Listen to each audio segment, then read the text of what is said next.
j'espère que vous allez bien. Je reviens pour vous donner mon avis sur plusieurs petits livres que j'ai lus. J'ai vraiment pas beaucoup lu ces derniers temps. Avec la reprise de mon nouveau travail et plein de changements, j'ai pas eu le temps de vraiment beaucoup lire. Mais j'ai quand même lu quelques petits livres.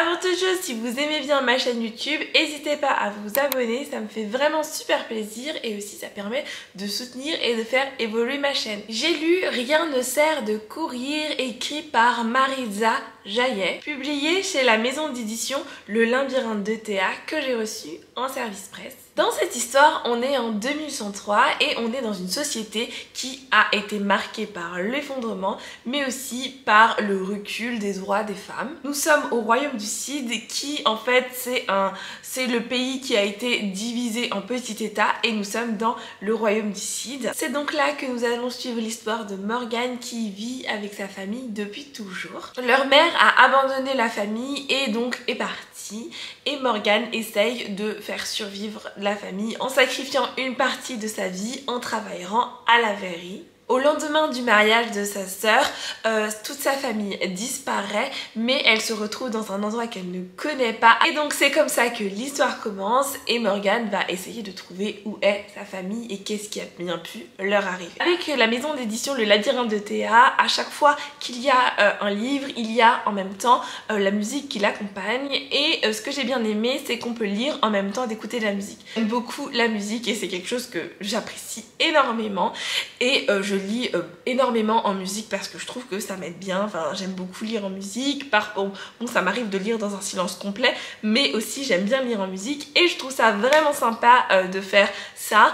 En ce qui concerne les musiques pour Rien ne sert de courir, je les ai écoutées en même temps que je lisais. Ce qui est assez drôle aussi, c'est que j'essayais de me dire bon, ce moment-là a été fait pour cette musique-là, et inverser l'ambiance générale du livre, de savoir aussi que l'autrice et le compositeur se sont mis ensemble pour créer quelque chose, et finalement de voir que ça a donné ces musiques-là, je trouve ça assez chouette. J'ai bien aimé l'univers en règle générale, même si ça se passe en 2103 et que c'est quand même assez loin dans le futur. On voit que c'est une société assez patriarcale et que les droits des femmes n'est pas forcément respectés, et on voit quand même des similarités avec notre société actuelle, puisque même si on a quand même beaucoup plus de droits que dans ce livre-là, évidemment, société actuelle, les droits des minorités, faut quand même parfois se battre toujours pour avoir certains droits, et donc du coup on voit quand même certaines similarités.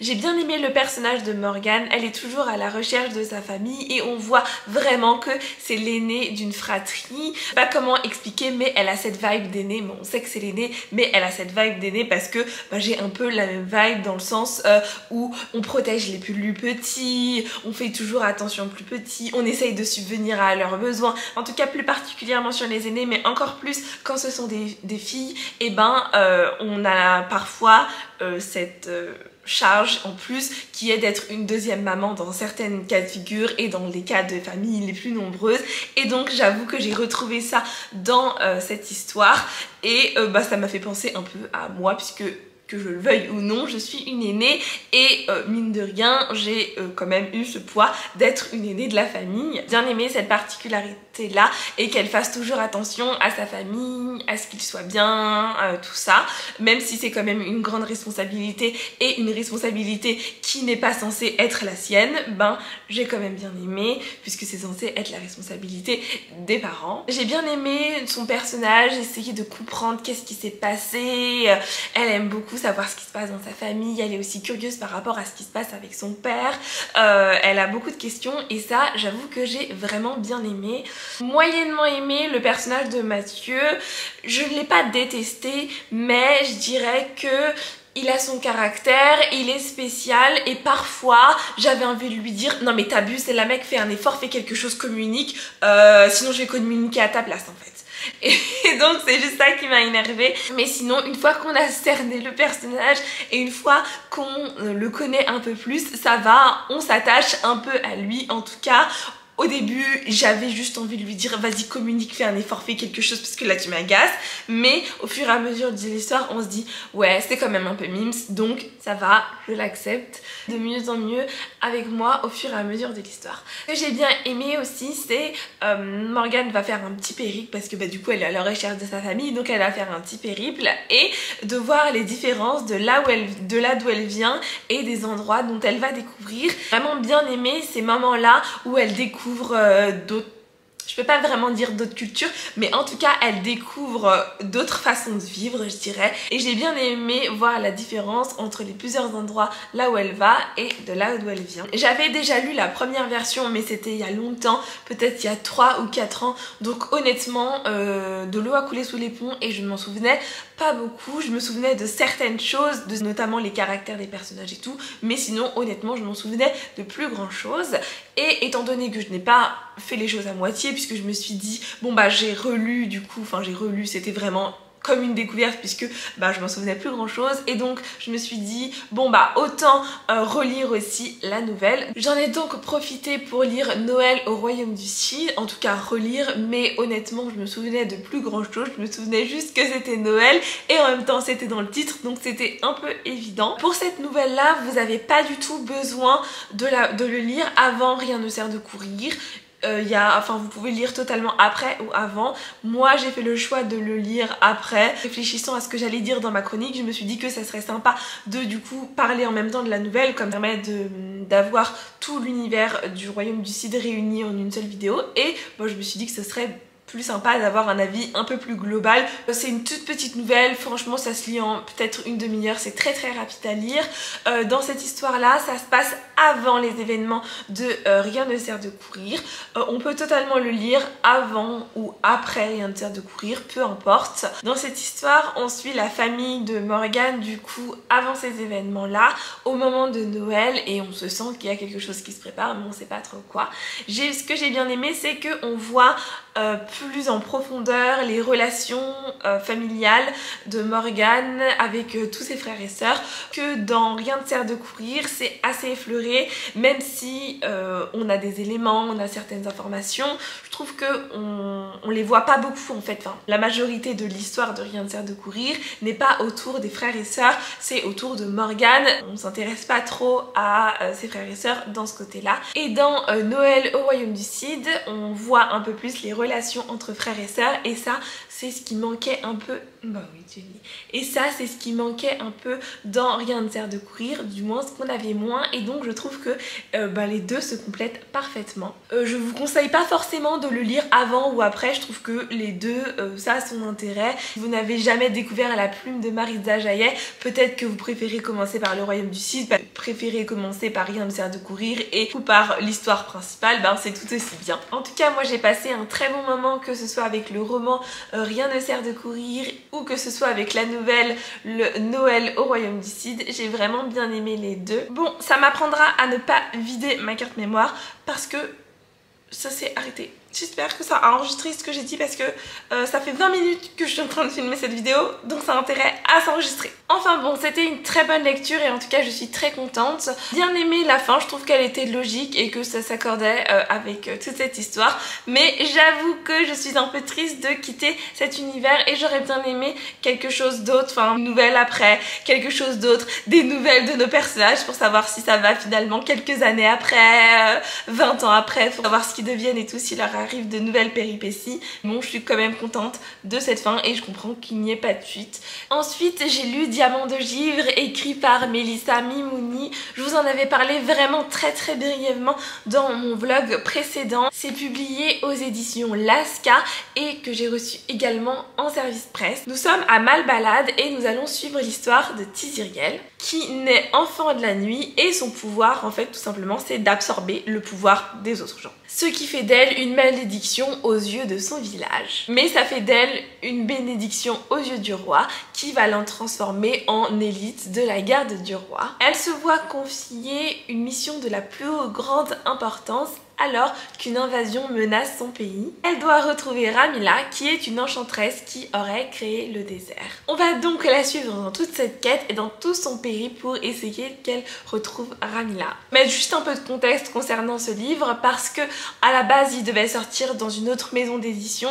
Il y a eu une campagne Ulule et finalement la campagne Ulule a été financée, mais le livre n'a jamais vu le jour. Quelques temps après, nous voilà et le livre voit enfin le jour dans une nouvelle maison d'édition et je suis très contente qu'il ait enfin pu sortir dans une nouvelle édition parce que franchement il vaut le coup, il est super chouette. Ce que j'ai bien aimé dans cette histoire, c'est qu'en fait chaque chapitre on suit un personnage différent. Au total le point de vue de 3 ou 4 personnages différents, mais ça va bien sûr comme dans tout livre où il y a des chapitres différents sur certains personnages, j'ai toujours une préférence pour une personne et quand c'est les autres je suis là oh ouin je préférais que ce soit l'autre personne, mais finalement au fur et à mesure de l'histoire, on s'y fait. J'ai beaucoup aimé cette histoire et j'ai tellement hâte de pouvoir lire la suite. J'ai bien aimé la complexité des personnages, de l'histoire en général, parce que parfois on pense, enfin en tout cas je pensais certaines choses et puis au final, au fur et à mesure de l'histoire, on se rend compte que non, finalement c'est pas vraiment ça, c'est plutôt ça.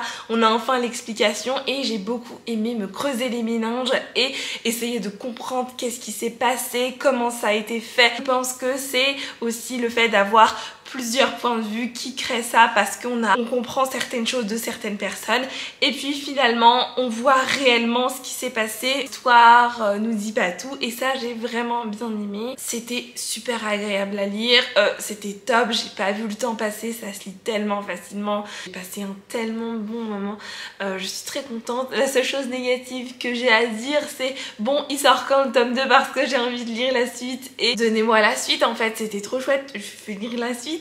J'ai bien aimé, c'est on voit qu'elle absorbe les dons des autres personnes et de voir aussi de l'autre côté comment les personnes qui ont une partie de leur pouvoir absorbé se sentent après ça et donc je suis vraiment très contente de cette lecture et comme je vous ai dit j'ai hâte de pouvoir lire la suite. J'avoue j'ai l'impression de pas avoir dit grand chose et en même temps d'avoir dit beaucoup de choses sur cette histoire, mais j'ai pas non plus envie de trop spoiler, c'est toujours ça le souci, mais vraiment c'était trop chouette. Il y a un peu de bagarre parce qu'il y a des pouvoirs donc ils se battent un peu, mais c'était vraiment très chouette et j'ai passé un très bon moment. Ensuite j'ai lu Les Enquêtes de Milady, le tome 1, Le baiser de la tulipe noire. C'est écrit par Maxime Fontaine et Bertrand Puart. Je l'ai surtout découvert parce que j'ai lu Sorcier de Maxime Fontaine et j'ai vu qu'il avait écrit un cozy mystery et donc je me suis dit bon allez ça peut être sympa, je me lance. On est à Paris en 1624 et on va suivre Milady, mais pas la Milady qu'on connaît auprès de Richelieu,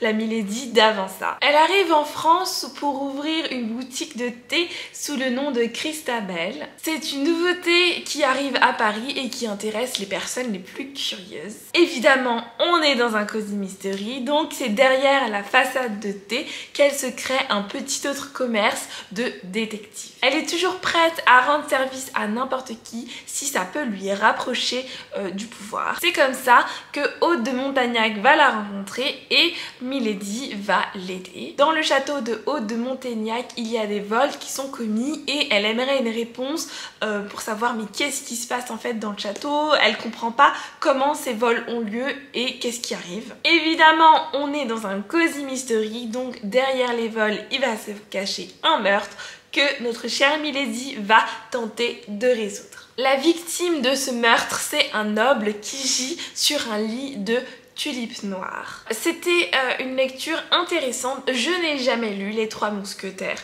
du moins dans mes souvenirs. Peut-être à l'école je l'ai lu, je ne crois pas, mais je ne l'ai jamais lu, donc je connais vraiment que un peu l'univers des films, mais sinon pas trop les romans d'Alexandre Dumas. Et vraiment vous parler de ce que j'ai pensé de ce livre. Peut-être qu'il y a des références ou des choses que je n'ai pas compris, étant donné que ma connaissance sur Les Trois Mousquetaires n'est pas forcément très élevée. Peut-être qu'il y a évidemment des choses que je n'ai pas vraiment bien. J'ai bien aimé cette histoire, je me suis assez bien attachée à Milady. Elle était super top à suivre, bien qu'elle aime assez le pouvoir, j'ai trouvé ça vraiment super sympa et je me suis assez bien attachée à elle. En ce qui concerne le meurtre, j'ai trouvé ça plutôt pas mal. J'ai bien aimé la façon dont c'est résolu. Il y a un peu de bagarre, parce qu'il faut un peu bien la bagarre. C'est pas forcément un cosy mystery que je lirais sur la plage comme ça, pépère, tranquille. Pas que dans les cosy mystery il n'y a pas de réflexion, tout ça. Mais je trouve que dans celui-ci c'est un peu plus poussé que dans certains autres cosy mystery. Par exemple, typiquement un Agatha Raisin. Ça, tu peux le lire à la plage, même quand t'as une migraine, tu peux comprendre le truc parce que vraiment c'est facile. Enfin, je dis pas que celui-là est compliqué, mais je dis juste que c'est facile. Mais Agatha Raisin, c'est vraiment simple et tu peux lire ça vraiment très facilement. Tu comprends quoi. Là, il y a un peu plus de contexte, que ce soit de contexte politique. Et là, il y a un peu plus de contexte et un peu plus de réflexion dans cette histoire. Ça n'empêche pas que j'ai bien su apprécier l'histoire, j'ai bien aimé les moments d'enquête, j'ai bien aimé aussi que ça se déroule dans un château, que la famille ait tout un contexte et que c'est une famille assez puissante et qu'ils ont une histoire aussi, un passé. Ils ont aussi des légendes et donc ça s'intègre dans ça.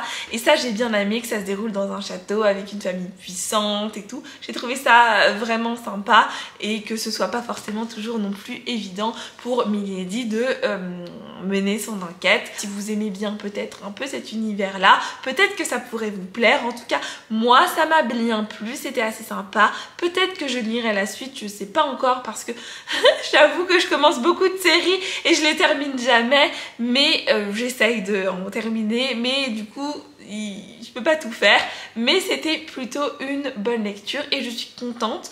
Ça m'a un peu donné envie de lire Trois Mousquetaires, mais j'avoue que c'est pas forcément mon genre de prédilection, les épées, tout ça, les trucs comme ça, c'est pas forcément mon genre de prédilection, mais peut-être que je me laisserai bien tenter. Enfin bref, si vous aimez les Trois Mousquetaires, les petits complots, les trucs qui se passent dans les châteaux, c'est un tout petit peu les cosy mystery, peut-être que ce livre pourra vous plaire parce que finalement il était assez chouette. Et enfin j'en avais parlé assez brièvement dans mon blog, mais j'ai lu Numéro d'urgence surnaturelle écrit par Onir Inao, publié chez la maison d'édition Le Labyrinthe de Théa, que j'ai reçu aussi en service presse et pour laquelle j'ai été lectrice sensible. On va suivre l'histoire de Géraldine qui est une mamie vampire et qui tient le centre d'appel Numéro d'urgence surnaturelle, et donc toutes les créatures surnaturelles qui ont une urgence, qui ont besoin de quelque chose, d'un renseignement, n'importe quoi, peuvent contacter le numéro d'urgence surnaturelle afin de trouver une réponse à leurs besoins. On va tout simplement suivre la création du numéro d'urgence surnaturelle et tout ce qui s'y passe. C'était vraiment une lecture super chouette. J'ai adoré déjà qu'on suive une mamie vampire parce que en général pour moi les vampires ce sont plutôt des personnes qui sont assez jeunes, charismatiques.